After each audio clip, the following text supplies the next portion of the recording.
What's going on, everybody? Deal or No Deal here, and today I'm playing some Team Deathmatch on Arkaden using the PP90 with a Silencer and Rapid Fire. And my perks are Scavenger Pro, Assassin Pro, and Dead Silence Pro.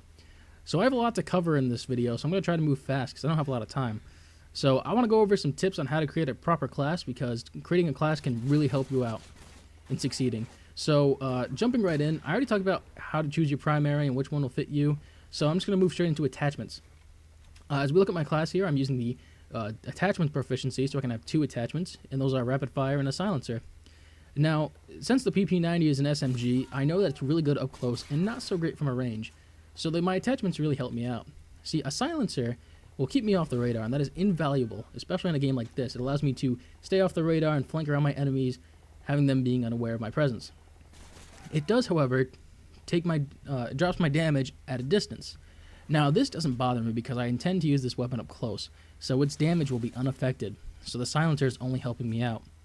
Now, for Rapid Fire, it increases my fire rate, but also increases my recoil.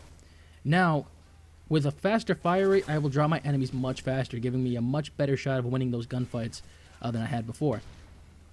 As for the recoil isn't much of a big deal up close. See, when an enemy is closer to you rather than farther, there's more of them on the screen.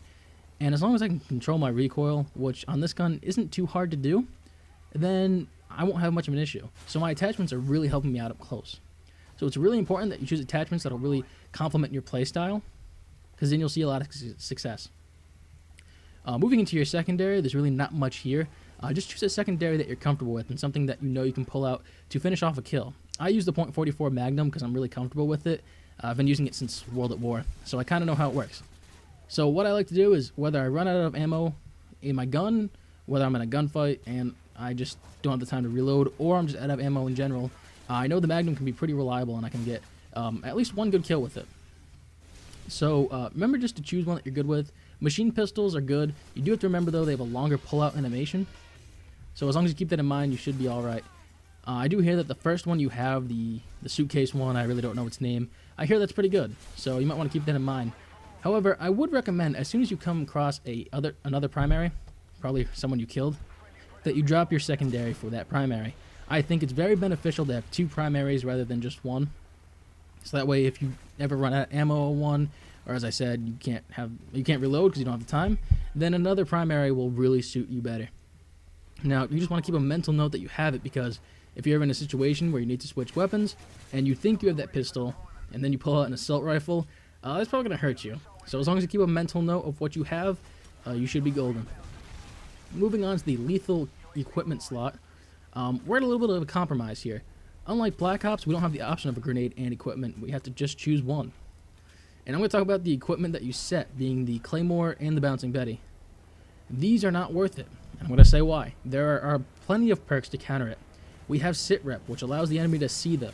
We have Stalker Pro, which will delay the activation of them, and we have Blast Shield, which will protect them from the explosion. 3 perks that'll stop our equipment. I don't think that's worth it. Which basically leaves the Frag and the Semtex. Now, these are worth it because a lot of people use cover in this game. It's very important if you want to survive. So if I'm not going to fight with someone and they hide behind cover, how am I going to get them? A grenade will be great. So I want to chuck my grenade. Now, a frag requires cooking, and that requires time. Time I don't have. So I don't really use frags. I like to use Semtex. You just chuck it, and it'll explode pretty fast. And you'll have 2 situations. One, they'll die from the explosion, or they'll jump out of their cover, putting them in your line of sight for gunfire. So I think Semtex is a really good option. Moving on to the tactical equipment, I'm just going to talk about concussion and flashes, because those are the only ones I'm really comfortable with and the ones that I think are worth it. They both throw at the same rate now, which has never happened before, but now that they both throw at the same time, I think concussions are useless. Flashes have always been superior, but due to the slow throw time, I didn't think they were ever worth it. But now that they throw at the same time, flashes are definitely dominant. You just want to remember not to flash yourself, because that'll really hurt you. Now I want to cover perks, and I don't have a lot of time. The blue perks, to be honest, I don't think are as strong as they have been in previous games. I like to stick with Sleight of Hand Pro or Scavenger, some things that I've been really comfortable with. A lot of the new ones I don't think are really worth it. Stuff like Recon, to be honest, just not worth it. So stick to Sleight of Hand or Scavenger, whatever suits your gun better. Moving on to the red perks. The red perks are super good. All of them are great, so it's really just a matter of preference. But I like Assassin because staying off that radar with them being so prevalent in this game is invaluable. And as for the yellow perks, once again, these aren't too strong either. I like Dead Silence, but Stalker's a really good choice too. It all comes down to player preference. Anyways, I'm out of time. That was really fast. Whew. But anyways, I hope you guys enjoyed.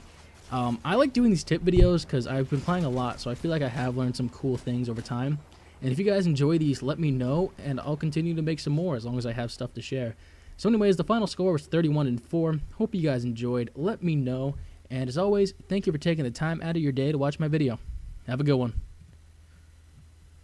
Ugh.